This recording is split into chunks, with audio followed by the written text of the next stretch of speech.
Hi, I'm Anime Jane. So you've just finished Season 2 of Apothecary's Diaries, and wow, what a ride, right? With all the drama, mystery, and shocking twists, you're probably left with a ton of questions and theories about what happens next. Well, don't worry, because in today's video, we're diving straight into the light novels to explore the arc that kicks off right after the Season 2 finale. This storyline is one of the most pivotal and intense in the entire series, packed with medical intrigue, political upheaval, and yes, the rumours are true. Even a full-blown locust plague. Yikes. In the imperial capital, Gyokugyu ascends to Empress after giving birth to the crown prince. Now that Jinshi has shed his eunuch identity, Maomao returns to her role as an apothecary in the pleasure district, while Luomen stays at the imperial palace. Maomao receives a letter from Xiaolan, explaining that she became a servant to a consort's younger sister after her contract ended. Qiu-U, now called Chou-U after regaining his memories, lives with Maomao. The revived Shu clan children, who retain their memories, are sent to live with Arduo and Suire. Some time has passed since the political shifts at court. The Verdigris house faces hardship with a bad harvest, forcing them to eat locusts for breakfast. Chu-Yu begins to slowly recover some memories, including making highly detailed drawings of normal locusts versus those from a poor harvest. The madam sends Maomao on an errand to buy incense at the market, offering a paltry reward of breakfast and bath water. Maomao, reluctantly accompanied by Chao-Wu after he throws a tantrum, navigates the bustling market, a lively street that runs through the capital toward the palace. As Maomao drags Chao-Wu along, she reflects on her past life in the palace, now distant and dreamlike, with the presence of Chou-Wu serving as a reminder of her past involvement in the royal court. 3 days later, a masked noble arrives at Maomao's apothecary shop during the afternoon. It is Jinshi, accompanied by Gao Shun. After a brief moment of awkwardness, Jinshi removes his mask, and they settle down for a conversation. Maomao informs him about the encyclopedias she has discovered, knowing that the locust plague would have significant political implications. If the plague strikes, it will be seen as a divine punishment for the emperor's handling of the Shu clan rebellion, leading to his loss of favour among the people. Maomao is determined to acquire the missing encyclopedia on locusts to prepare for what's to come. The next day, while shopping for clothes for Chu-Wu at the market, Maomao hears about the mysterious white lady from a shopkeeper. The shopkeeper recounts a tale of a beautiful, golden-haired girl with white skin who had been helped by a villager in the west. The girl, skilled in weaving a special thread, created fireproof robes as a token of gratitude, which sold for great value. The villager, smitten with the girl, proposed to her repeatedly, and she eventually agreed. However, her family arrived just in time to look for her, and the villager, unwilling to let her go, hid her away and convinced the village to pretend ignorance. As the family left, the villager rushed to marry the girl even though she resisted. Forced to bathe in a spring before the wedding, the girl, overwhelmed with grief, wore one of the robes she had made as a reminder of her lost home. At the altar, she begged the villager to return her to her family, but he refused. In despair, the girl set herself on fire, running through the village in flames before diving into the spring and vanishing. The villagers speculated that she and her family had ascended to the heavens. The only thing left behind was a veil from her wedding gown. Maomao, seeing through the story's implausible elements, dismisses it as just a tall tale, unable to believe the supernatural claims. Maomao is reluctantly woken from her sleep by a haggard man urgently knocking on her door. Though annoyed by the disturbance, she opens the window to find a filthy, middle-aged beggar outside. He demands her help for his sick daughter, insisting she is the only one who can help. Despite his lack of money, Maomao reluctantly agrees to help after hearing about the girl's condition. Inside the shack, the smell of waste and decay is overpowering. A young girl, no older than Chou-Wu, lies on a dirty mat, her body weak and spasming. The older sister explains that the child had been mute since eating poisoned cakes. Maomao quickly assesses the situation, noting the dullness in the girl's limbs and the obvious signs of poisoning. After a thorough examination, she prescribes treatment but also insists on being reimbursed for her services, reminding the father that the madam never skimped on rent. As the younger sister recovers, Maomao's stern insistence on payment is met with the father's despair, who has squandered his earnings through gambling. Meanwhile, the older daughter, desperate to provide for her sister, decides to sell herself to the verdigris house to pay for the treatment. Chu-U quickly befriends the mute girl, and she becomes his sidekick, eventually joining the verdigris house as an apprentice courtesan. This moment highlights Maomao's pragmatic approach to business, as well as the harsh realities of life in the district. Maomao receives a set of encyclopedias from Basin, hoping to find the missing volume on locusts. After examining the books, she discovers that one volume is missing, which raises suspicions of foul play. Seizhen, who helped acquire the books, confirms that there should be 3 volumes on insects. Maomao learns from Suirei that her mentor, who tested the resurrection drug on himself, is alive. And this drug might be linked to Chu-U's memory loss and partial paralysis. Jinshi speculates that illegal deforestation in the northern province, reducing bird populations, is causing the locust proliferation, exacerbating the insect plague. During a discussion on the recent drop in income the verdigris house is experiencing, Maomao learns more of the White Lady, a mystical woman performing at a theatre who is rumoured to have the ability to read minds and transform metals, and whose performance continues to attract large crowds. Despite the claims, Maomao is sceptical, dismissing the notion of immortality and magic as nonsense. La Han, her cousin, shows up at verdigris house unexpectedly and invites Maomao to see the White Lady for herself. When Maomao attends her performance, she witnesses the White Lady's apparent mind-reading trick, where Maomao writes a number, and it is later revealed in a tube. Maomao quickly deduces that the show is a series of clever tricks, likely involving hidden mechanisms and sleight of hand. However, after the show, the White Lady vanishes mysteriously, disappearing without a trace. Maomao receives a letter from Jinshi, which hints at another complicated task. She is reluctantly preparing for a new challenge, but is distracted by Chu-U and Zulin, who mistakenly gather wolfsbane instead of mugwort. After scolding them, Maomao discovers that Seizhen, the former soldier, possesses a surprising knowledge of medicinal herbs. She decides to train him as an apothecary apprentice. Meanwhile, Jinshi and Basin are preparing for an urgent expedition to the western capital. Although the trip is sudden, Maomao's skills are needed, and she is soon caught up in the mission, despite her initial reluctance. They arrive in the paper village to visit the quack doctor's family, embroiled in a dispute with their landlord over unpaid rent. This is due to Jinshi's government-imposed tax hikes affecting the locals, which Maomao understands but struggles with.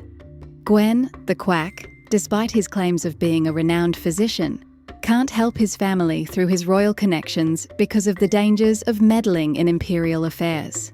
Later on, Jinshi visits Maomao's room, where they discuss his burn injury, and Maomao applies makeup to conceal it. They share a rare moment of interaction, and dare I say, hidden affection, before Basin interrupts, leading to an awkward situation. However, the landlord demands repayment of debt, threatening to force the papermakers out or make them teach farming techniques. As tensions rise, Maomao intervenes, mocking the farmers and suggesting a drinking contest as a wager.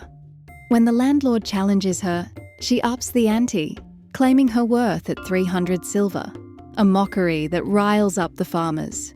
Jinshi steps in, throwing a purse of silver on the table to back Maomao's bet. Despite the farmer's anger, the landlord accepts the challenge. In the end, she uses her high tolerance for alcohol to outdrink all the farmers in a bet, restoring the original rent contract and securing 10 years of free rice for the verdigris house. The emperor confides in Gaoshun that his decision to make Gyokuyu empress was driven not only by personal affection, but also by political strategy. With her father ruling the Western province, the emperor saw it as a critical move to secure the region's allegiance. In the event of war, the Western province would hold immense strategic importance, and aligning with Gyokuyu solidified both his position and the stability of the empire. The emperor wonders about the consequences of a looming insect plague, which could devastate the country, and reflects on his past decisions, including the downfall of the Shi clan and the inheritance of the Moon Prince, also known as Jinshi. Maomao and her companions travel westward, following the same route as Arduo, Suirei, and consort Lishu. They stop at a village known for hemp and dairy production and purchase provisions. Maomao speaks with a local woman who warns of bandits along the road, also mentioning superstitions about white snakes. The group prepares for the potential bandit encounter, which they are told could involve a righteous toll. While travelling, the carriage comes to a sudden halt after they encounter a man who has escaped from a bandit attack on another carriage ahead of them. Upon investigation, they discover the bandits are in poor condition, and one of Arduo's guards is severely injured.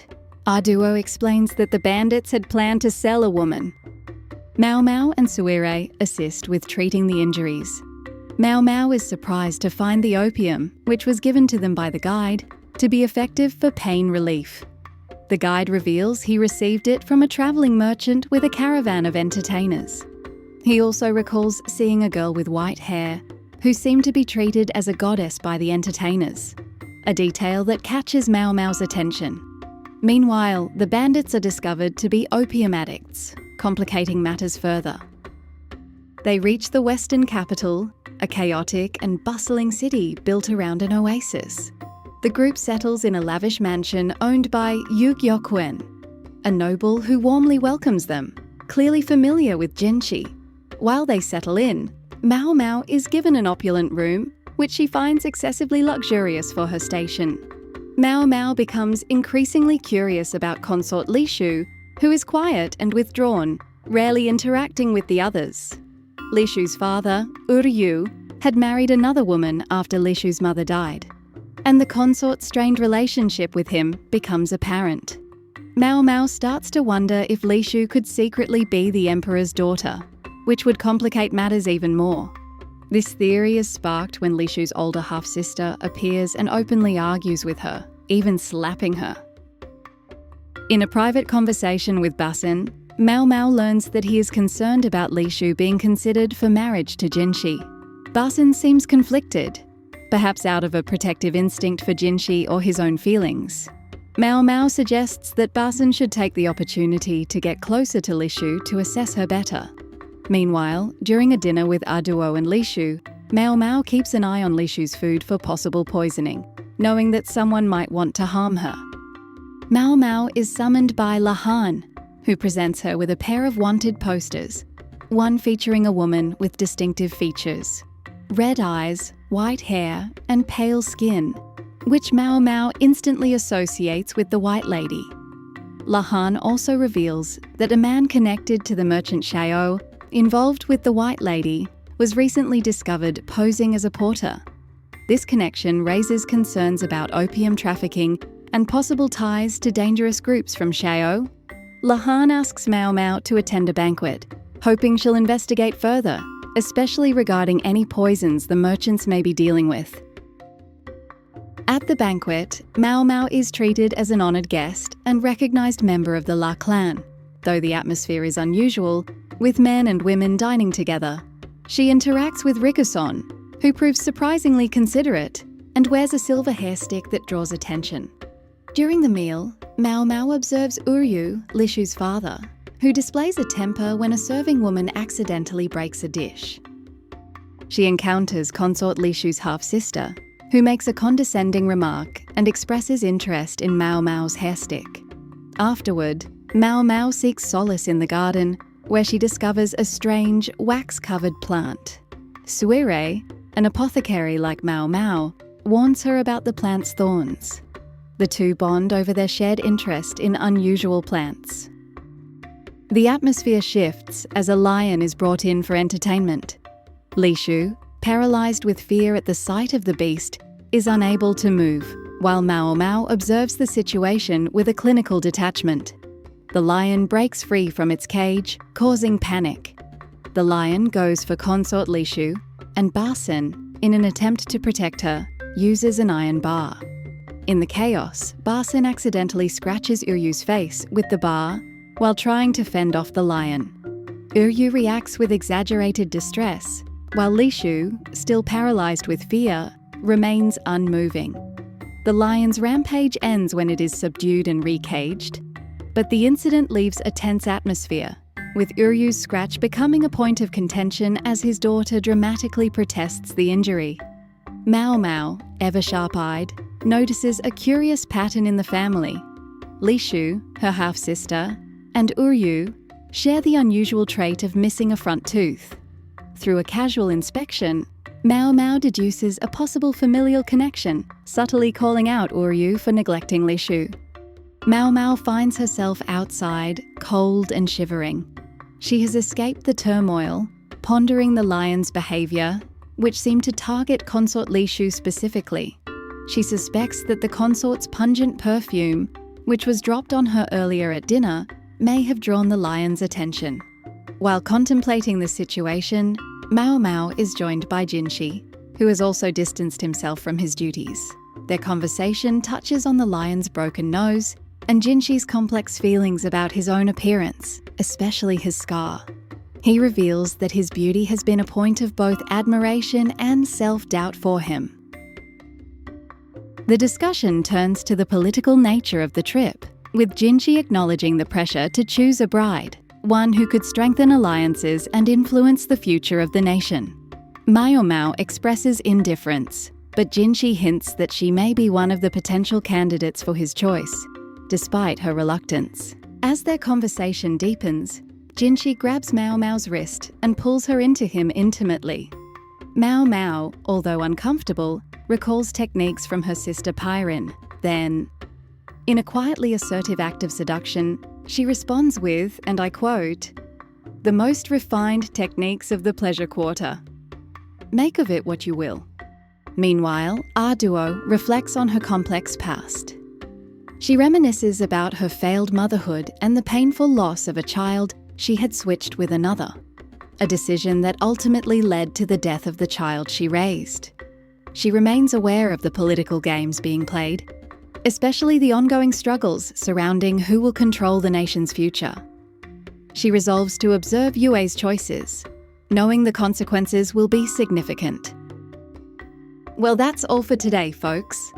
I hope you've enjoyed diving into the Western Capital Plague arc as much as I did. Stay tuned for part 2. If you liked the video, give it a thumbs up, and don't forget to subscribe for more deep dives into your favourite anime. Cheers for watching, and I'll catch you next time. Until then, take care and stay tuned for more.